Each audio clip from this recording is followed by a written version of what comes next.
नमस्कार दोस्तों, मैं विनोद कुमार यादव बीड़ावादी के इस ऑनलाइन प्लेटफॉर्म पर आपका स्वागत करता हूं। आइए आज हम लोग विविध के प्रश्नों में जैसे आता है या कह लीजिए संस्कृति और कला में प्रश्न आते हैं कुछ। जैसे हम पीछे पढ़ चुके हैं, आपको नाटक पढ़ाए हैं, नृत्य पढ़ाए हैं, उसी क्रम में आज संगीत के बारे में देखा जाएगा। संगीत से भी एक आध प्रश्न आ जाता है जो कि ज़्यादा से ज़्यादा बच्चे नहीं मार पाते हैं। अगर थोड़ा सा प्रश्न का लेवल डाउन रहता है भले मार लेते हैं, मतलब हल कर लेते हैं, नहीं तो बहुत मुश्किल हो जाता है, क्योंकि वो यहाँ तक इतनी डीपली गहराई तक पढ़े ही नहीं होते हैं। केवल वही कुछ किताबें हैं जिनके माध्यम से वो केवल पढ़ते रहते हैं। किताबों का नाम हम नहीं लेंगे। आइए देखते हैं। देखिए, भारतीय संगीत के बारे में पढ़ेंगे हम लोग। भारतीय संगीत में स्वरों की संख्या 7 है।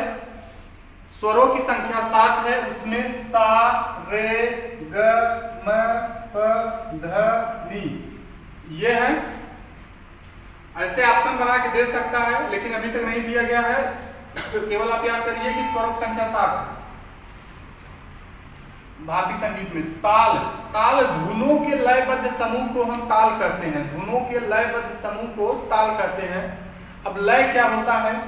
लय का मतलब यह है कि जैसे गाने में चढ़ाव उतार नहीं होता है, कभी कभी थोड़ा सा वो करते हैं, मतलब तेज से बोलते हैं, फिर थोड़ा सा हल्का डाउन आते हैं, तो यही लय है। लय यही है। तो देखिए आगे, अब इसके बाद हम पढ़ेंगे राग के बारे में पढ़ेंगे। राग और कौन सा राग कब गाया जाता है, उसका भाव क्या होता है, उसके बारे में देखेंगे। आइए देखते हैं। एक राग भैरवी होता है। ऐसे प्रश्न आया है कई बार, मोस्ट इंपॉर्टेंट प्रश्न है, कई बार परीक्षा में आया है कि राग भैरवी कब गाया जाता है। तो राग भैरवी भोर के समय में गाया जाता है। राग भैरवी भोर के समय में भय भोर याद कर लीजिए कि भय से भोर भय, राग भैरवी भोर भय, तो लगभग मिल रहा है। तो इसका मतलब राग भैरवी हम कह लेंगे कि भोर में गाया जाता है। और ये मन को शांति के लिए, मतलब शांति का भाव यहाँ पर प्रकट होता है, मतलब शांति के भाव। ठीक, आगे राग हिंडोल। एक राग हिंडोल होता है। ये भी प्रश्न बहुत इंपॉर्टेंट है, कई परीक्षाओं में पूछा गया है। राग हिंडोल कब गाया जाता है? तो यह प्रातः काल में गाया जाता है, युवा जोड़े हेतु गाया जाता है। ठीक है, आगे राग दीपक भी इंपॉर्टेंट है। ये प्रश्न आया है पेपर में कई बार। राग दीपक कब गाया जाता है? तो रात के समय में गाया जाता है। भाव उसका करुण होता है, करुण। राग मेघ देर रात में गाया जाता है। इसका भाव जो होता है साहस। राग श्री सायकाल को गाया जाता है। हर्ष मतलब खुशी। राग मालकौंस मध्यरात्रि में गाया जाता है। वीरता मतलब इसका भाव वीरता से संबंधित है। ठीक है, तो शायद यही 3 और राग श्री भी आता है बहुत ज्यादा। ये 4 जो है परीक्षाओं में बहुत ज्यादा पूछते हैं। कभी कभी राग में भी आता है, जिसको भी आईएमपी कर लीजिएगा। मालकौंस बहुत कम आता है। तो राग भैरवी भोर भय, शांति का भाव भय। राग हिंडोल प्रातः काल में, युवा जोड़े हेतु। राग दीपक रात में, करुण। राग में देर रात, साहस। राग श्री सायंकाल, हर्ष। देखिए कभी कभी होता क्या है कि जैसे मंदिर कहीं होता है, तो मंदिर पे देखिए सुबह में कुछ लोग होते हैं जो शांति के लिए राग भैरवी मतलब कुछ गाते हैं और ढोल बजाते हैं। मतलब जो भी बजाने का उनका यंत्र होता है उसको गा करके मतलब अपने आप को कुछ शांति भी मिलती है, तो वो राग भैरवी हो गया। तो राग भैरवी भोर के समय में। हिंडौल गाया जाता है प्रातः काल में, ये युवा जोड़े हेतु होता है। अब राग दीपक है जो ये रात में, करुण इसका भाव है। राग मेघ जो है देर रात में गाया जाएगा, साहस इसका भाव है। राग श्री जो है सायंकाल में गाया जाएगा, हर्ष है। मालकौंस रात मध्यरात्रि में, वीरता के लिए। आगे देखिए, लोक संगीत क्या है? लोक संगीत मतलब क्षेत्रीय संगीत कह लीजिए। ठीक है, तो क्षेत्रीय संगीत में जैसे कोई उसमें कई चीजें हैं, जैसे साधारण जीवन की घटनाएं जो होती हैं वो लोक संगीत के अंतर्गत आती हैं। जैसा कि हम आपको मतलब बता रहे हैं, जैसे समझिए कि अगर कोई किसी की मृत्यु हो जाती है तो महिलाएं वहां मतलब जैसे ऐसा लगता है कि गाना गा करके रो रही हैं। ठीक है, तो हमको तो गाना नहीं आता, नहीं सुना देते। आप जो है आप कभी सुने होंगे, ऐसा तो है नहीं कि कोई नहीं सुना होगा। अक्सर अब जो अब की परंपरा चली है, मॉडर्निटी जिसमें आया उसमें नहीं लड़कियां गा पा रही हैं, लेकिन पुराने वाले जो होती हैं, जो पुरानी महिलाएं हैं, हमारी माताएं बहनें, वो लोग ऐसे गाती थी पहले। मतलब कुछ हो जाता था, जैसे दुखद घटना हो गई तो उसमें गाती थी। और हाँ, जब तो दुखद हो गया, जब जैसे कोई आया उसके आगमन पर भी गीत होती थी। तो आगमन पे देखिए, सपोज करिए कि किसी की शादी है, शादी में जब दूल्हा आता है तो जब वो द्वार पूजा लगने वाली होती है तो आगमन गीत गाया जाता है वहां पर। और इसके बाद फिर जब कह लीजिए शादी समारोह में और कई प्रकार के भाव आते हैं, कई प्रकार के गीते आते हैं।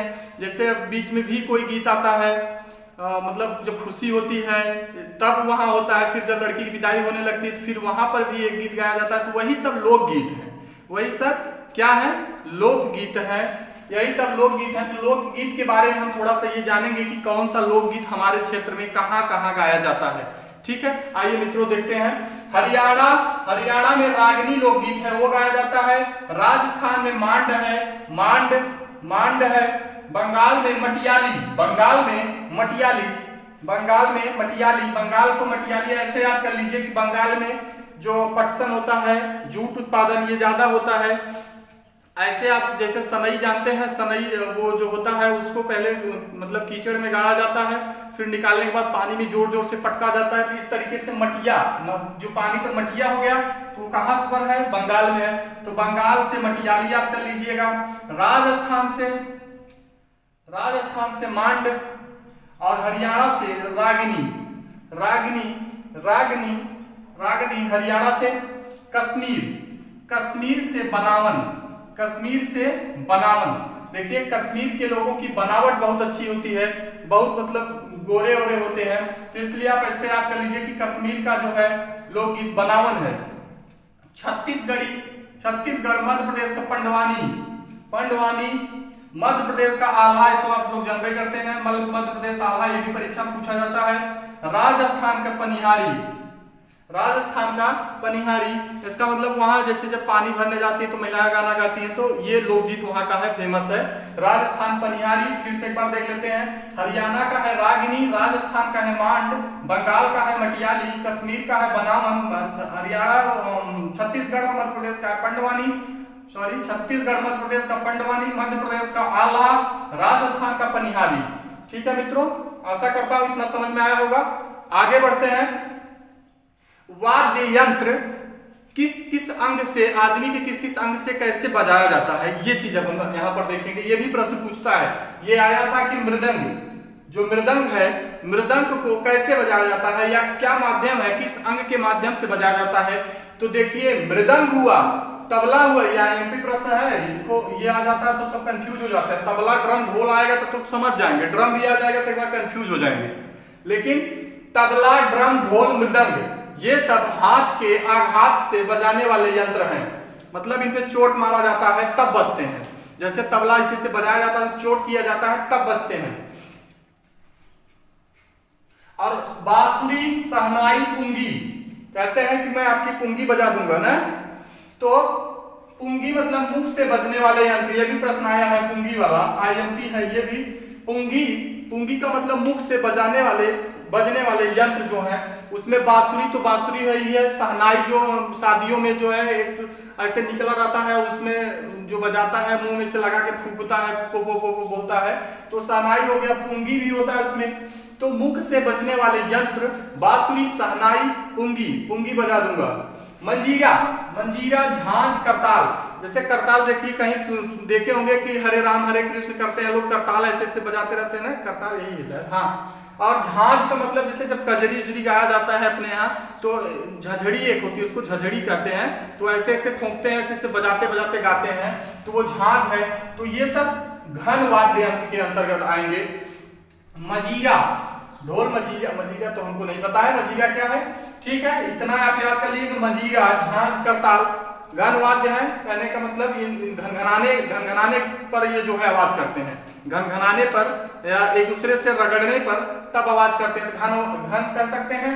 सारंगी, वायलिन, सितार, वीणा, ये सब तार के माध्यम से बजाए जाने वाले यंत्र हैं।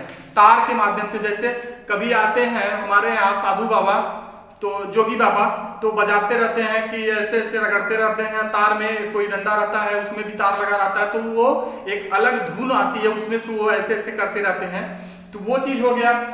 वायलिन भी उसी सिस्टम से है, सितार भी उसी सिस्टम से है, वीणा जो माँ सरस्वती का जो है सिंबल है वो उसको बजाती हुई होती हैं। तो जैसा कि आप वीडियो में आप देख रहे हैं कि जो वीडियो का लोगो है उसमें माँ सरस्वती वीणा लिए हुए बैठी हैं। तो और आप जिस संस्था से पढ़ रहे हैं उसका नाम भी वीणा वादनी है। तो दोस्तों आज के लिए इतना ही, और जो भी दोस्त नए हैं चैनल को सब्सक्राइब करिए, बेल आइकन को अवश्य दबाइए ताकि आपको सारी वीडियो का नोटिफिकेशन पहुंच सके। और खुश रहिए, मस्त रहिए, पढ़ते रहिए। धन्यवाद।